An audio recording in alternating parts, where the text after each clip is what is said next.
if you want to sell out, don't show your prospect the heaven you want to take them to. Show them the hell they are currently in and how you can pull them out of their hell. Because people are more motivated by pain than pleasure. So as you research, find out the pain point. Is it the need for love? Is it the need to make more money? Is it the need to earn more recognition?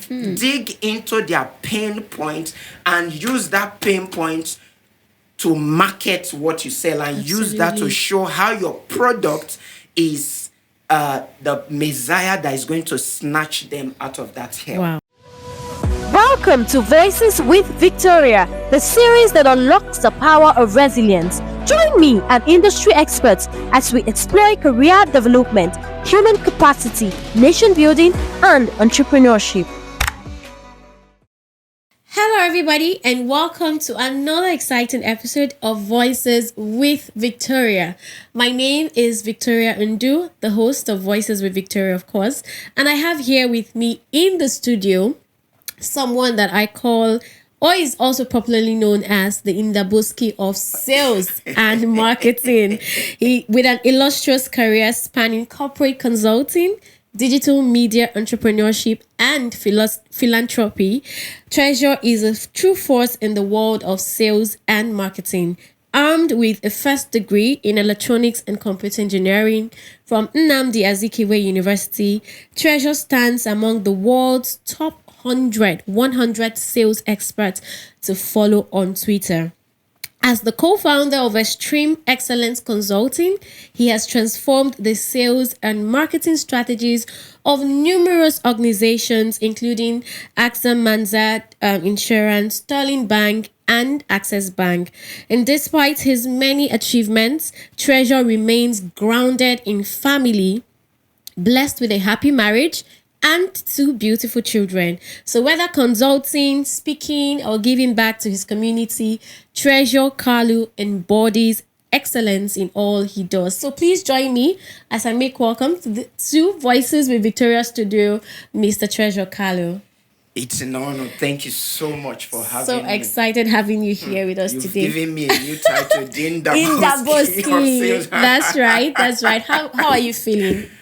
Well, feeling good. It's an honor. Great. We've been wanting to do this for a while. Thank God. Finally. So thank you. Yes. Okay, so we'll be having this conversation. It's just going to be a chit chat, but we also want to draw out all the wisdom that God has bestowed on you. So please permit me to soak all this, draw out everything that needs to be drawn and just indulge me in this time. All right. So first of all, introduction, as they say. Who is Treasure Kalu? Well, Treasure Kalu is more or less the guy next door. Doesn't have any special pedigree. Wasn't born with a silver spoon in his mouth. Not even a wooden spoon. In fact, there was no spoon. But he's a man who, despite all that life threw at him from an early age, he decided to take his destiny by his hands. Collaborate with God, and today, to a great extent, humbly speaking, he's a force to be reckoned with. I need to say that my battles in life started from birth. Wow. I was actually tagged a stillborn at birth. Because for 48 hours, I didn't give a cry. 48 hours? Yes, I didn't give any sign of life. In fact, my mom said they were already telling her that, you gave birth to a dead baby. Within that whole conversation, I just gave a cry at that time. Hallelujah. Thank God. So that is me. Then professionally, you've already read my professional profile. Basically, what I do is I help revenue-driven organizations and experts to close 7 and 8 figure sales deals faster. So if you need sales strategies, you need sales funnel designs, you need business growth strategy, I'm the guy you should be talking to. Amazing. This is the guy you should be talking to, indaboski of sales and marketing. Amazing. Okay, so thank God you touched a bit on your background. How did you break free from a tough beginning. You said that life has given you battles even from when you were a baby. I know that your story of overcoming a challenging environment. You shared that story with me a bit, and I would like you to sort of like share it again, because people are seeing you a soft guy, doing amazing things. You look tall, posh and all of that, but it wasn't so at the beginning. There are lots of challenges, even where you grew up. How was it like for you, and how come those things did not influence you? Because a lot of people say your environment influence who you turn out to be, but I would say the opposite for you, because you're a far cry from how you came up. So what were is it intentional or unintentional strategies? So 2 questions in one. You will tell us your background, and then you will tell us how that background did not finally influence who you are now. Okay. Well, they used to say, thank God we don't look like what we've been through. And Absolutely. I think a template of that statement. To start with, I never grew up under the same roof with both of my parents. So I don't have that experience in anywhere in my head where I woke up on a certain day and here was my mom and here was my dad. Wow. Never. In fact, I didn't know how to call somebody dad or mom until I was about 19 years old. All right. My parents were separated even before I gained self-awareness. So it was either at a particular time with my mom, at another time with my dad, not together. So at a point in my life, we're living in Aba with my late dad. And they were literally being raised by different house helps, because my dad was a typical Igbo man. So every now and then, you see that he's in Togo or in Cameroon, And eventually, my dad passed on when I was about 9 years old. And we had to move back to my maternal side, which is in Delta State. But my mom was more or less, in quotes, struggling woman, not really doing very well financially. So in all of my growing up years, I lived in Face Me, I Face You apartment. You see the way this studio is now. So typically 1 room where you have a curtain that demarcates the Holy of Holies from the outer court. Some people may not be able to relate. Where you share bathroom and toilet with maybe over 16 neighbors. And in that compound, everybody in that compound was a smoker. Not just cigarette, but Indian hemp. So I grew up getting used to the smell of Indian hemp. I grew up getting used to policemen raiding our compound, coming to carry all the guys who were either doing drugs, cocaine. It was not a decent environment at all. I also need to mention that because we're more or less struggling, and this is where the sales and marketing coming from, I started selling even before I was a teenager. I have hawked tomatoes, I've hawked plantain, I have hawked ice cream. I mean, in the motor garage, there was a time that I had my dwelling amongst bus conductors in Warri, a popular junction in Warri called Enere Junction. Anybody that knows that axis knows Enere Junction. In fact, most of the Warri comedians will always use Enere Junction. So I will be in the midst of conductors, and it's not a decent environment. You see the guy that had just gone to sleep with a harlot coming to give the gist, and the one that wants to hustle for the day so that he can get his own money to go and do the same thing. I would just say it's the mercy of God that preserved me, because sometimes in retrospect, I ask myself, how come these things didn't really rub off on me? Yeah. Like I've never lit a stick of cigarette once. The only time I even tasted beer was about 11 years ago when my then fiancé served me hot breakfast. And you needed to be high. And I needed to be high. Unfortunately, I couldn't go beyond a sip. So I started wondering, what do people really enjoy in this small stout and all of these things? Oh my God, see breakfast. What breakfast has cost. So to answer the second part of your question, how did I step out? First, I will attribute it to the mercy of God, because God has a way of orchestrating our path. If there's one thing I know is from childhood, I felt that sense of destiny in my heart. I got a strong God consciousness very early in life. I was interested in knowing about anything God. My questions were always revolving around God. Where is God? Where is heaven? How can I go to heaven?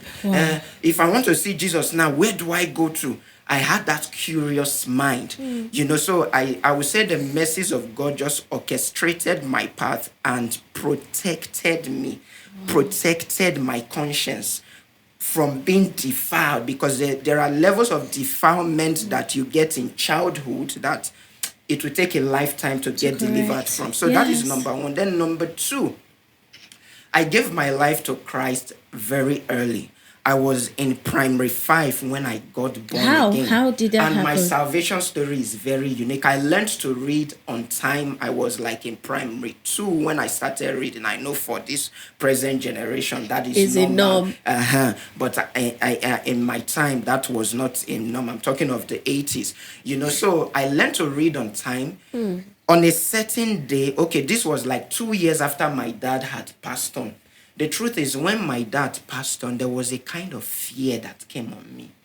As a child, I couldn't explain it, but in my heart, I knew I was scared. Something was telling me, you will soon die and go and join your dad too. So every time, once it is night, I would be scared. I would wake up in the middle of the night. I would look outside. I couldn't wait for the dawning of day. I would wake up, I'll look outside. Is it yet dawn? No, not yet dawn. I will go back. And I can tell you there are many fears that children may have that they can't communicate, because I can't remember ever communicating this fear to anybody. So on this setting that I was home alone, my mom had gone out. I was home alone. God bless her soul. Both of my parents are late. So my mom, prayerful woman, church woman, lots of Christian literatures, Bibles in her house. There's this blue Bible that was pocket-sized Bible. Is it the Gideon Bible? Yes. So on that day, I just curiously picked it from my mom's shelf. I just started reading. The thing was getting very interesting. I was reading about the birth of Jesus Christ, all of those things. Then at some point, I now went to the ending part of the Bible where you have the call to salvation, how man is a sinner, you are a sinner by birth, you need to get the new life of God. I read that thing and conviction was coming on me. Then the part that says, if you want to give your life to Christ, say this prayer. And you said it. Right there, I said it. When it was like the atmosphere in the room actually changed. It was like a presence was there, and I prayed the prayer, and when I was done, I could tell that something had happened to me. Thank God. And to confirm that salvation story, I think about 5 days later, there was a church directly opposite our compound. I wasn't a member of the church, but they were having a youth convention. And I was hearing, they used to have horn speakers outside. So we're hearing the preacher vibrating. The preacher was very charismatic. I said, let me stroll into church. I even see who is that preacher. I had just finished playing football. I was still sweating with singlet and what they used to call dollop slippers those days. I don't know people that can remember it. That's why I went in sweaty. I sat down listening. I was really enjoying the charisma. But the point of change was when he said that there are some young people, or he said that specifically a young person here that God wants to anoint. And as I pray, you will feel the presence of God like a chill running through your body. As he started praying, lo and behold, I did not only feel that chill from my head to my spine, from my head to my toe, I also felt that sensation like liquid was being poured on my head. And I think that was the day God confirmed and separated me from assignment. And when church closed, everybody was going home. Little boy was on his seat praying. Like I knew something had happened. I was just there praying. By the time I opened my eyes, the church was empty. It was just ushers that were left arranging the hall. By the time I stood up, I can tell you I stood up as a changed man. Hallelujah. So the salvation story, and as God will have it, now coming into the church fold, I was literally raised by pastors. Most of my mentors are pastors. So God began to plant father figures and mentors around my life. And worthy of note was a certain time I now had to leave staying with my mom to staying with my foster father, who is my mom's elder brother. And I must give him a lot of credit because staying with him now reformed me. a very learned man. He's a lawyer, worked many years in the public sector. So he began to teach us a lot of things. In fact, it was under him I learned how to speak English. Well, because before now, pidgin English was yes, our no thing. worry. Even the secondary school that I attended, Urobo College, is pidgin English we speak. When we see people speaking English, how this one, there'll be a Jebota, there'll be Jew men, So mentorship, the grace of God, father figures, and just that teachable heart to learn has been what brought me where I am today. Amazing. So in just like 1 minute, for somebody who is in the position where you were like years ago, somebody who is in that background and they're asking, can anything good come out of it? Because for your case, yes, something good has come out from Nazareth, just like Jesus Christ, right? Yeah. People who have been, their environment is nothing to write home about. What can you say to them? What word of wisdom or advice or encouragement in just 1 minute can you give to them? Well, I would say don't give up. Great people have great battles. The intensity of the battles you face is an indication of the greatness of the destiny you carry. Because nobody fires an atomic bomb at an ant. Oh, wow. I say that again. Nobody fires an atomic bomb at an ant. So the fierceness of the battle is an indication of the greatness that you carry on the inside. So I will point you back to God. Make God your strength. Number one. Then please go out of your way and look for people that can mentor you. Look for father figures. Prayerfully pray for them. People that will have your interest at heart. People that will take you as their own. I mean, the way Samuel went into the house of Eli to be mentored. Yeah. The same way David went to the house of Saul.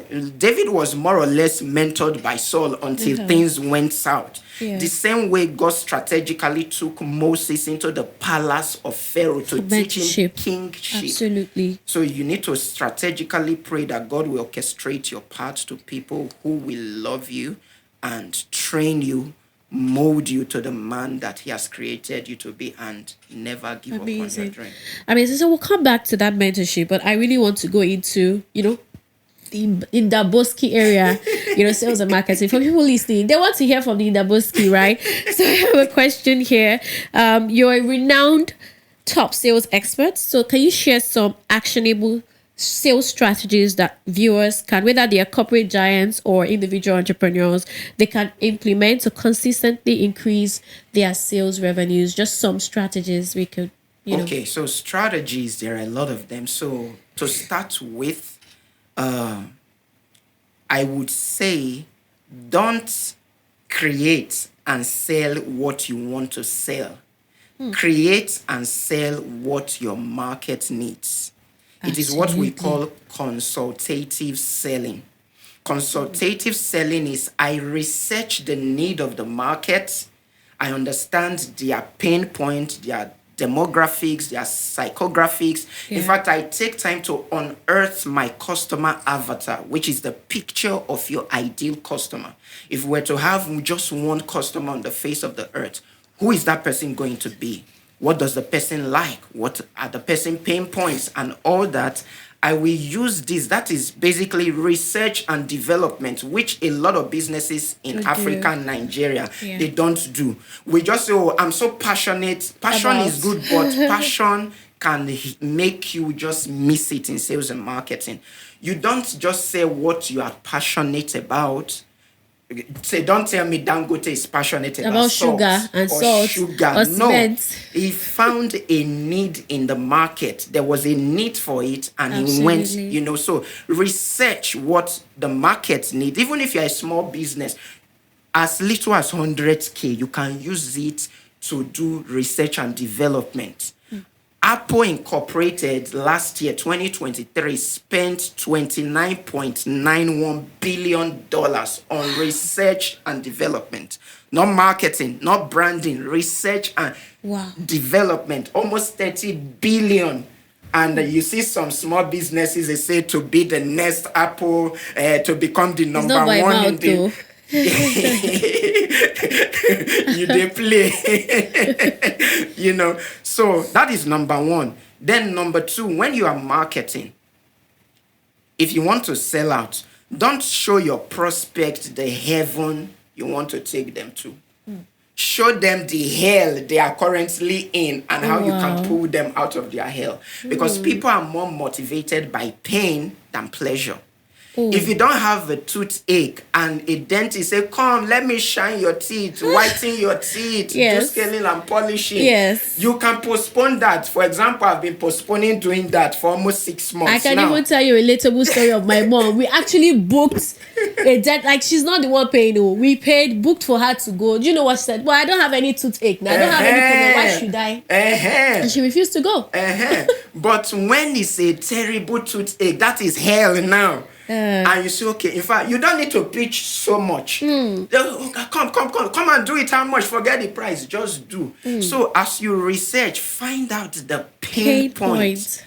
Is it the need for love? Is it the need to make more money? Is it the need to earn more recognition? Dig into their pain point and use that pain point to market what you sell and use that to show how your product is the Messiah that is going to snatch them out of that hell. Wow. All right. So that is second strategy. The third one, and maybe the last one for now, is by all means, cut attention. The ability to gain attention and retain attention is one of, in fact, I will even say the best sales strategies, because of what uses is it for a guy to be winking in the dark at a beautiful lady. She can't see you. Some of us, we are too quiet. That's why we are broke. Yes. Please be loud. You are too introverted. That's why you are broke. You need to blow your trumpet. This is a word for somebody. You need to make a hell of noise about what you do. Print t-shirts. Put your business name there. You can see what Victoria is doing here. Your cards, your social media. Absolutely. Talk about it. Blow your trumpet, because see, your money is in the pocket of those people that surrounds you. Your next house rent is in somebody's pocket. Your dream cars we're talking right now is in somebody's pocket. Your next overseas vacation is in somebody's pocket. But if they don't know you, how will they patronize you? Stop being the best kept secret. Stop being the best kept secret. Become the best talked about person. And let me say this. We usually call it the best writing author, right? Yeah. Have you ever wondered why it's not called the best-selling author? We call it the best-selling author. But ideally, we should have said the best writing. So it tells you something. That people are not even trying to weigh how best this was. Is the selling. Selling is the real deal. So by all means, no matter who you are, no matter what position you occupy in an organization, the real business of every organization is selling. And the real business of every CEO is selling. What do you think people like Elumelu do? Do you think is concerning themselves with admin job? Is selling, meeting investors, forming strategic. Even his personal brand is all targeted towards selling. So by all means, you don't need to occupy a sales and marketing position to sell. Everybody is selling something. If you are married or you have a boyfriend or a girlfriend, you sold. You sold yourself. So you're already doing it. But when they say, okay, come and do it as a business, as an intentional act, they say, no, selling is not my thing. I want customer service. You're just hiding. Come out of your hiding. Amazing. I actually want more tips. This is not the case of Oliver Twist, but because of time, I'll come back to this. You would need to let us collect all the collectible, because to book a consultation, this thing now we're calling millions. Amazing. Okay, so we're talking about selling. Yeah. But in today's digital age, we know brand awareness is crucial, like you said. Stop being the best kept secret and all of that. How can businesses or even personal brands leverage digital marketing to enhance their online presence? So now we want to, leverage the online presence and reach a wider audience. So how can we employ these strategies? All right, very important. I need to say that the internet is a leveler. The internet has broken the walls of barrier across industries. Yes. Before now, if I wanted to see the CEO of a top organization, let's say, I like calling his name because he's an inspiration and he's in my vision board. Let's say Tony Elumelu. If I go to UBA corporate headquarters, I may pass through a lot of bureaucracy to get to meet Tony Elumelu, and it may take months to eventually get there. But today, with one DM on his Instagram or LinkedIn or email, I can get his attention within the next 5 hours, depending on how I craft that message. Absolutely. So, and another thing is the digital media space has put the entire world in a dot, in a space. For example, I currently, as at the time of this recording, may not be maybe a year or two from now, but I currently live in the city of Uyo. But whilst I live here in Uyo, my biggest businesses don't come from Uyo. My biggest businesses come from outside of Nigeria, the US, the UK, Australia, Canada, Lagos, Abuja. How is that possible? Phone, your digital media, your laptop. Unfortunately, people are just scrolling aimlessly, doing nothing, just catching entertainment, watching reels, while people are catching us. So specifically, to leverage digital media, I'll start by saying, please build a brand, a strong brand online. Be known for something. Don't be this today and this tomorrow. Today you wake up, you are posting about relationship. Tomorrow, politics. And the other day, interior decor. The other day, real estate. You are confusing your audience. You need to niche down and use thought leadership and content marketing to promote that brand. As you do it consistently, trust me, a time will come when the world will begin to recognize you. That's how I got into sales and marketing. The world will begin to recognize you. Then, as you build your brand, put out useful content out there. The content strategy that I like to recommend in today's world is what I call infotainment. Infotainment. Yes, and what is that? Information and entertainment. So give a lot of value. And if you want to give value, let me tell you the master stroke. Oh, please. You see the kind of value, the kind of content that another person will charge to give out. Give that content out for free. You will break through into people's heart. For example, on my Facebook page some days ago, I put out a post, I say, ask me any question in sales and marketing. People ask me question on, okay, somebody say, I sell palm oil. How can I sell more? I have a school. How can I sell more?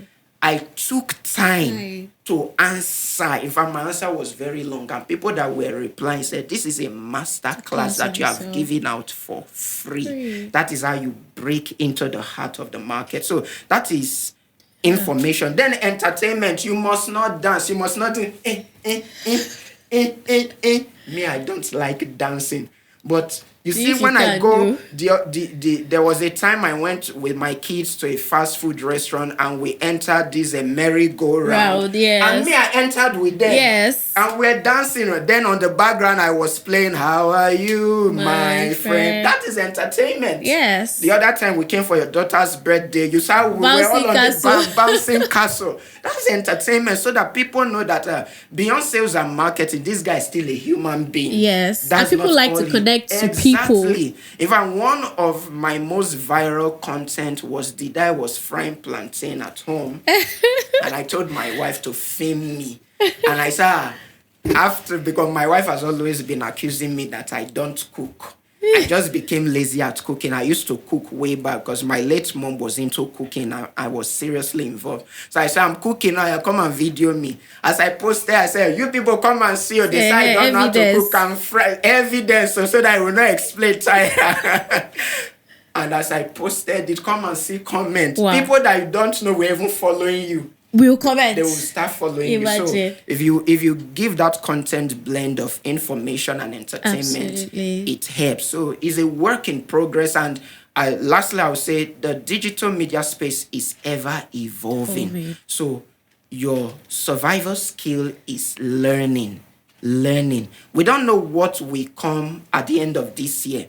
I can remember when we had only Facebook and Twitter. Then Instagram came. Then Clubhouse came. TikTok came. They are just coming every now and then. And you cannot just stay out there and say, it's not my thing. My dear, go to Google, go to YouTube, go and learn. One of the regrets I have right now is when TikTok came, I thought it was just for teenagers and young children. I didn't join on time. People are making money from that platform. It was just last year I joined TikTok and I saw that all these unnecessary algorithm bottlenecks that want deals on Instagram especially. TikTok is giving you free traffic. Traffic gives you massive visibility even to people that are not following you. And you'll be paid. Yes, and you'll be paid. So I think that's good. Amazing. Thank you. And, referencing what you mentioned about vision boarding and even in your story, your background where you're sharing, you mentioned about, having your mom's elder brother who you looked at. The essence of mentorship. So, I basically take it that you're somebody who knows what they want. Yeah. You plan for it. I mean, you have a vision board. You have people you look up to. So, and, that leads me to this question. Yeah. Effective goal setting is essential for achieving the goals that we've set or achieving success in general. Can you walk viewers through your personal approach to setting goals? And not just setting goals, because it's one thing to set them, but it's another thing to ensure that they come to pass. Yeah. So how can we set goals and then achieve these goals? Okay. I will just lift something I thought in January. I have a yearly boot camp that I call the Goal Crushing Titan Boot Camp. And we have people from all over the world, in and out of Africa, attend that virtual boot camp. And it's something I taught in detail. Highly recommend that. Yes. So, yes, the SMART model is very popular. Yes. So I'm going to use a SMART model, but I'm going to take a twist, different from the conventional one that a lot of people know. Specific, measurable, those ones. I'm taking a twist. S now is strategy. Strategy. So first, what is your strategy? And I want to be practical. Let's say I want to make 100 million naira in 2024. Okay. What is my strategy? I can say my strategy, number one, is to diversify my income streams and strengthen the existing one. Strategy number two, I can say to launch 2 high income or high net worth products between second and third quarter of the year. So those are 2 strategies. I can add another strategy and say form strategic partnerships and alliances with related businesses in my industry. That is strategy. Then M is milestone. I'll not take that 100 million and begin to break it down and say by the end of Q1, that is first quarter, I should have generated 20 million naira from product XYZ. Wow, very clear. Q2, I say I should have generated, say, 40 million naira because most corporate organizations, they start implementing their marketing budget from Q2. That's quarter 2. Yes, a clue I'm giving to somebody. So that's the time to go hard after businesses from Q2. Q1, they are still booting from Q2, Q3, you go after them. So I will break it down into the 4 quarters of the year and attach the products that I want to use to generate each of those income bracket that will make up the 100 million. Wow. Then I'll go to A, which is action. Action, I'll now say employ a team of vibrant marketers. Ooh. That is an action. Number 2, assemble a team of result-oriented digital marketers. That is an action. Form strategic alliance. Let me say you are into real estate. I can say something like form strategic alliance with a marketing firm or a a PR firm. So that is action. So you itemize all of the actions. I can add another action and say, constitute a research and development team to research the market and give us reports regularly. So we have moved, that is action now. Then resources. I'll now start thinking of resources. That is R now. Resources, what do I need? I can say, hire a Harvard graduate marketing executive or a Covenant University graduate in marketing. I can say form a strategic partnership with XYZ person. Have quarterly budget for social media marketing. For social media marketing. So I itemize, buy XYZ equipment, buy new vehicles. All of those actions, you itemize them, or resources, you itemize them. Amazing. Then the last one is the team.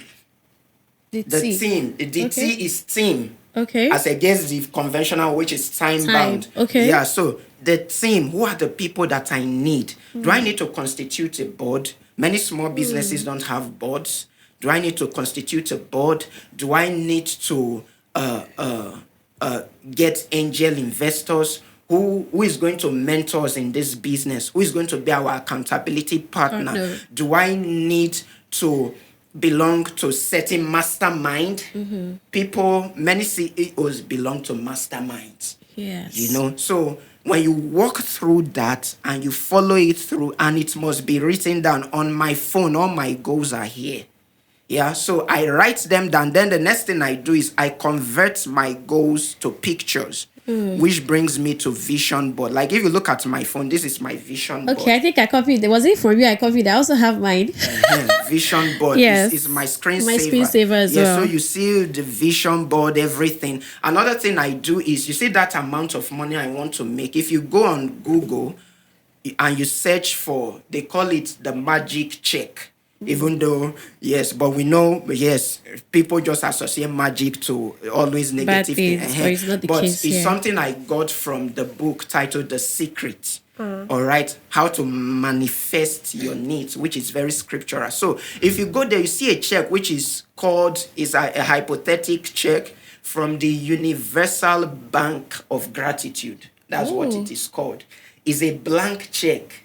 You put your name, you put the amount, you put the date, you take it, you print it out, and you put it on your vision board. And everywhere that your eyes can see, as you behold, you increase the chances of becoming. These things are both biblical and scientific. Wow.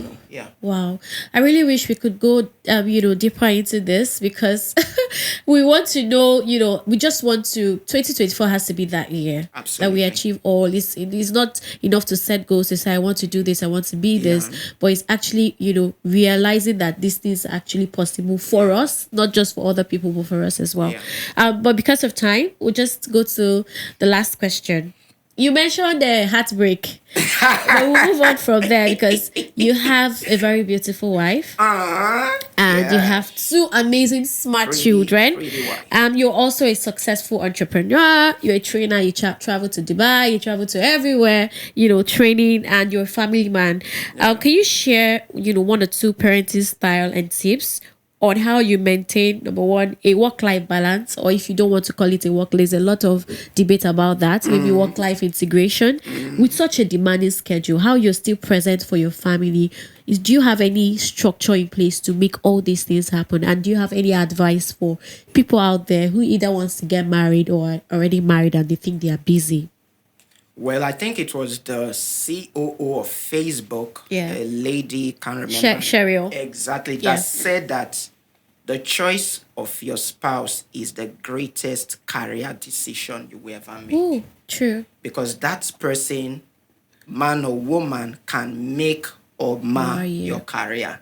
If you have a spouse that has the crab mentality, that is always pulling you down, you can't excel career-wise. So very important. Then for family-wise, the first thing I'll say is every family must have a vision. The way organizations have vision statements, mission statements, and core values, families should have the same. Because every family on the face of the earth exists to fulfill an agenda in the mind of God. If you look at the Mike Bamiloye family, the Christian movie producers, look at almost all their children, media, production, movies. So you can say that family has become an institution in that space. Yes. There are some family, music is their thing. So you must have a vision statement. And let me say this, parenting first and foremost is the job of the father. The father is the primary person with that job description. Study your Bible. And I believe it correlates with maybe other religious texts. So you must sit down and ask God, where are you leading us to? Recently, I crafted, even though I've always had it, but I crafted my family's vision statement, mission statement, and core value, and we printed it out and framed it, and it's in our house there. So our vision statement is to become a nation of kings and priests who will dominate in spirituality, in power, and in finance. Then our core value, we listed them as statements, not just love. So, for example, we said things like, we dress as royalties, stylish but very decent. Absolutely. The family, the Bible is our final authority, and we stick to it regardless of what any other person thinks. So you must have that vision statement, the vision for your family. And then you really have to depend on God, because raising children in this generation is not an easy job. You must be present. See, in every family, something must be sacrificed on the altar. You must sacrifice something. If not for family, sincerely speaking, it's possible that I would not be living in Nigeria right now. Most likely, I'll be living in Dubai or somewhere in the West. I'll just be there and gradually, But with family, I am this person that holds this ideology. I don't love to live apart from my family. Yeah. I can't figure it out. Like, I can't come to terms that 1 full month we pass, 2, 3, 6, 1 year. I've not seen my wife. I've not seen my children. Because I know what the physical presence of a father does to a wife and the children. So I have decided to sacrifice certain things on the altar so that we raise a family. Because it is easier to raise a wholesome adult than to repair, or it is easier to raise a wholesome child than to repair a damaged adult. Many of us, we are still struggling with the damage we inherited from our childhood. I, for example, I went through a lot of therapy. In fact, even last year here, I underwent therapy. So even if it looked good, it looked like you were okay from your background, you were doing well, you still had to do therapy. You have to deal with fears. In fact, it was during my therapy, I was discussing with my therapist, I now realized that I've been exposed to over 9 robbery attacks. And I didn't even realize, the trauma that inflicts on you. And is this sexual abuse we are talking here?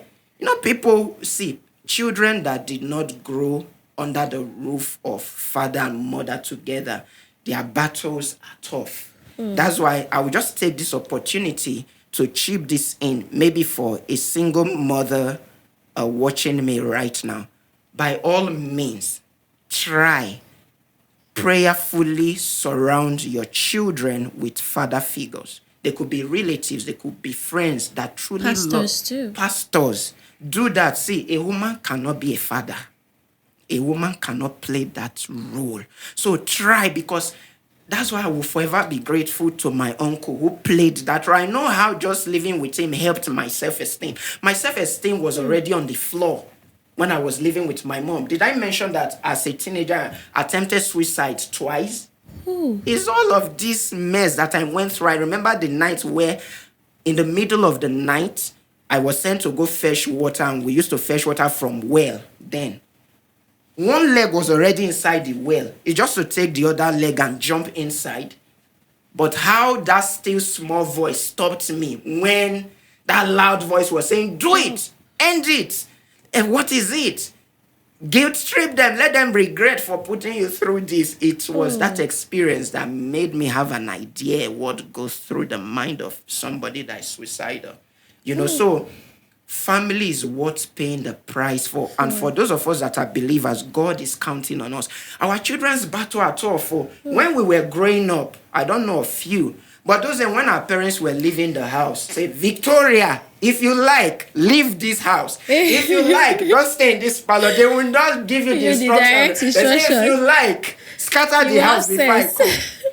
And somehow we just felt like even though they are gone, if we flood this instruction, they will know. We just felt like they had their spy cameras and we will obey. But if you tell a child of today, if you like, don't leave the house, he will stay. Permission. But he has phone. He can be in the house and he's chatting with somebody in Russia. Yes. And somebody somewhere is probably sending him a nude picture. Oh, there's a lot of work to be done. So it's a lot of battle. A generation where it's no more just male and female that we have. A generation where I say you can't choose the gender of your child until he decides to choose.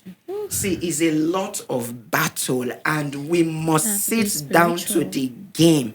Don't sacrifice your family for your career because at the end of the day, it is family that truly matters. And if you become highly successful in your career and you lose your family, you will regret you will hate yourself at the end of the day because you discover that, okay, so the career that I got successful to what end? To what end? Really? When your children are probably calling you uncle and they don't know you. Oh, this Very is important. We've had such a great conversation, from career to even family to life. And I'm just so grateful. Just in 30 seconds, just give us final words. What do you just want the viewers here after listening to this conversation about? I think it's about 30 minutes plus. What do you want them to, the take home point in just 30 seconds? Well, take home point is in all that you do, please know God and know God for yourself. In all that you do, know God and know God for yourself. Because you see, even if you were to live 100 years or 200 years on earth, the time we live here on earth is like a grain of sand compared to what we will live in eternity. So if you have no stand in eternity, it's all useless. The Bible says, what shall it profit a man if he gains the whole world and lose his own soul? And what shall a man give in exchange for his soul? So that means God equates a soul to the whole world. You are valuable. Wow. Thank you so much, the indaboski of sales and marketing, for having such a great time. I wish I would have mine to go and put it on my profile. I think I'll do a t-shirt for you, right? Indaboski of sales and marketing. You deserve. Thank you so much for doing this. Please, everyone, follow him on Instagram. Inspiring TK at Inspiring TK. He has goal setting books and boot camp that you could pay sign up for. My website as well. Okay, www.treasurekalu.com. And also, of course, if you're listening to this and watching this, follow us on Instagram as well at Voices with Victoria Show and at Victoria Undu. At the Victoria Undu. Until next time, do well to stay well. Thank you again for listening. Bye for now. Thanks for watching Voices with Victoria. Please like, leave a comment, subscribe and share. Cheers!